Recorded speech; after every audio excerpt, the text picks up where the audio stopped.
amigos, bem-vindos de volta ao canal Mundo 360 e eu estou aqui para mais um episódio da nossa série Direito Internacional Aplicado.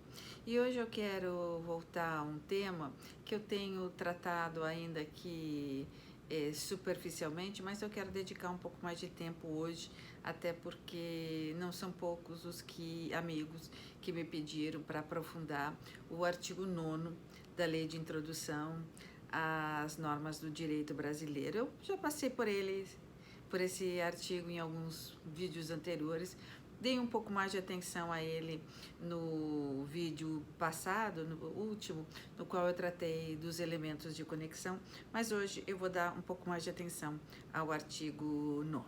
Diz o referido artigo: para qualificar e reger as obrigações, aplicar-se-á a lei de onde as obrigações se constituíram. Bom, esse é um artigo polêmico, muitos são contrários a esse artigo, não concordam, porque, sob a perspectiva do direito dos contratos, vigora o princípio da autonomia da vontade. Então, se o princípio da autonomia da vontade libera as partes a determinarem nas suas relações contratuais tudo o que desejarem, desde que não contrário à lei, estariam então as partes, com base no princípio da autonomia da vontade, liberadas para inclusive escolher a lei aplicável aos contratos, como acontece no direito europeu, né? E também em alguns países de tradição saxônica, onde a regra para estabelecer a lei aplicável aos contratos é livre, as partes podem determinar livremente. Não seria o caso do Brasil por conta do artigo 9º, e o artigo 9º seria então, na perspectiva desses observadores, desses estudiosos, violador do princípio da autonomia da vontade, na medida em que o artigo 9º trata justamente do direito das obrigações. Ora, a conversa não é bem assim. Vamos examinar isso com bastante cuidado. Primeiro, quando nós nos deparamos com esse preceito que diz: para qualificar e reger as obrigações, aplicar-se a lei de onde a obrigação se constituiu.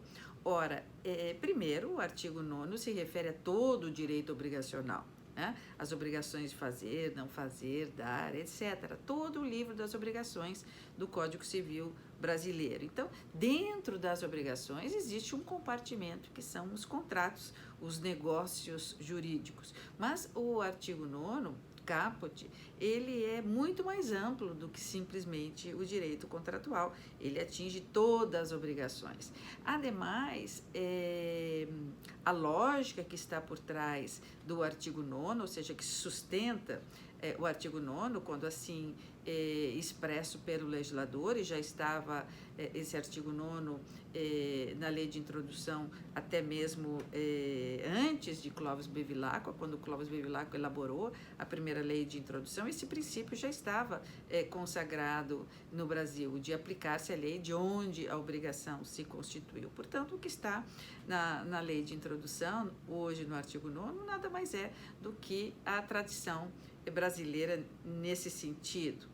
E nesse sentido, se a gente for muito mais além, né, se formos buscar as fontes remotas da lei de introdução, no caso do artigo 9º, nós vamos ver que já lá na Idade Média, quando surgiram os conflitos de estatutos, então quando o direito passou do sistema da personalidade para a territorialidade e começaram os conflitos de estatutos no período feudal, os magistrados foram buscar elementos de conexão para resolver o problema que eles tinham sobre a mesa para resolver, e o direito aplicável, na medida em que a lei, o estatuto de outros feudos incidiam sobre aquela relação que o juiz estava examinando no seu feudo e, portanto, submetida a um estatuto.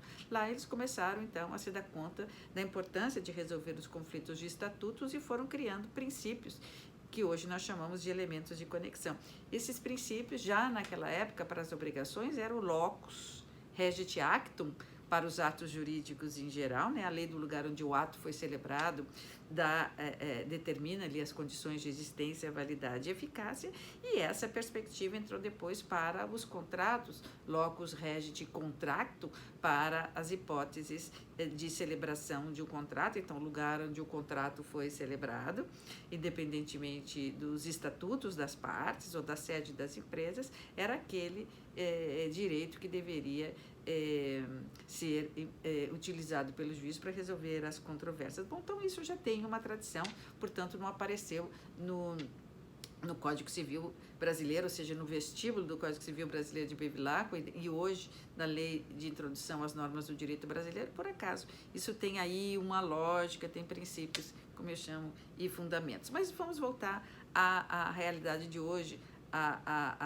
ao que quer dizer, a compreensão, digamos, mais ampla e correta do artigo 9º. Portanto, o artigo 9º, ele, em síntese, ele tem uma perspectiva maior do que simplesmente examinar os contratos, né, todo o campo do direito das obrigações, e esse elemento de conexão que entrou para dentro da norma do artigo 9º aplica-se às obrigações, à lei de onde a obrigação se constituiu. Então, o elemento de conexão é o local de onde a obrigação se constituiu. Nós sabemos que esse artigo 9º, ele, e agora eu vou entrar numa terceira linha de análise, ele se estendeu com alguns julgados, e alguns julgados que hoje a gente pode dizer compõem a jurisprudência brasileira, no sentido de que quando a gente lê o artigo 9º, para qualificar e reger as obrigações, aplicar-se a lei do país em que se constituírem.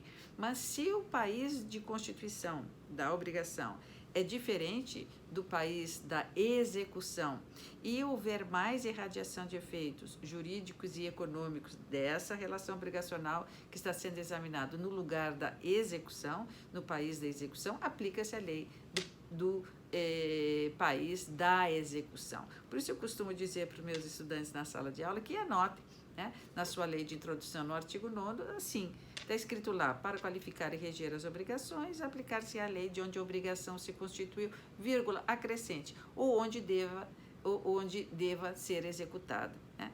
Onde a obrigação se constituiu ou deva ser executada, se houver maior irradiação de efeitos, ou seja, se o elemento de conexão, por conta da maior irradiação de efeitos, estiver no lugar da execução. E aí está por trás também a teoria da sede do fato do Savigny, do centro de gravidade. O juiz deve aplicar sempre a lei do país onde há maior irradiação de efeitos. Bom, agora vamos examinar especificamente a figura dos contratos, né? Então, dentro do campo das obrigações, contratos. Quando o contrato internacional ele determinar que o foro competente para dirimir as controvérsias que porventura surjam do contrato, né? Uma das cláusulas, a dissolução de controvérsias, determinar que o mecanismo de solução de controvérsias será o juiz togado, será o juiz tradicional do Poder Judiciário, que poderá ser o juiz brasileiro ou poderá ser o juiz da outra parte, o juiz estrangeiro. Nessas hipóteses nas quais quem vai examinar o contrato, se porventura a controvérsia aparecer, é o Poder Judiciário, e imaginemos que numa dessas hipóteses seja o juiz brasileiro, a regra do artigo 9º é imperativa de ordem pública, ou seja, não pode ser afastada pela vontade das partes. Então, não há nenhuma possibilidade para que a cláusula seja válida e o juiz a observe, que as partes tenham escolhido um foro, uma lei aplicável diferente daquela do artigo 9º, porque se o foro competente é o juiz togado, é o Poder Judiciário, e o juiz vai então buscar qual a lei aplicável ao contrato, ele vai buscar aquela regra do artigo 9º. Então, se houver uma cláusula no contrato internacional que determina que a competência para julgar as controvérsias é do Poder Judiciário, e esse Poder Judiciário for o brasileiro, e há uma cláusula de lei aplicável, essa cláusula de lei aplicável deve coincidir com o artigo 9º da lei de introdução. Então, se você vai determinar que a lei aplicável é a lei do lugar da celebração, então o contrato foi celebrado entre um brasileiro e um italiano, mas o local da celebração é São Paulo, 25 de maio de 2021, Se esse é o local de celebração do contrato, que consta na data, a lei aplicável deve ser a lei brasileira.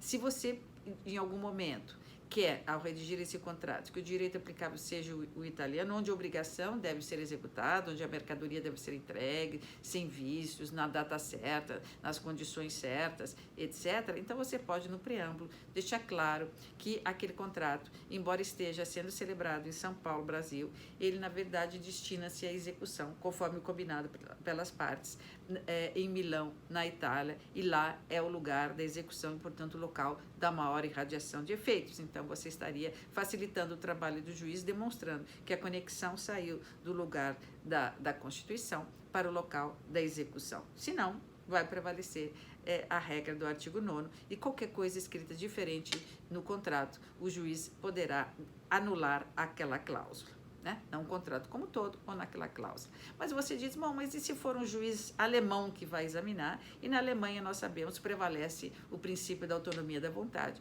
Um alemão pode escolher para o seu contrato internacional a lei que ele bem entender, não precisa ser aquela do lugar da Constituição ou da execução da obrigação. Bom, isso pode acontecer.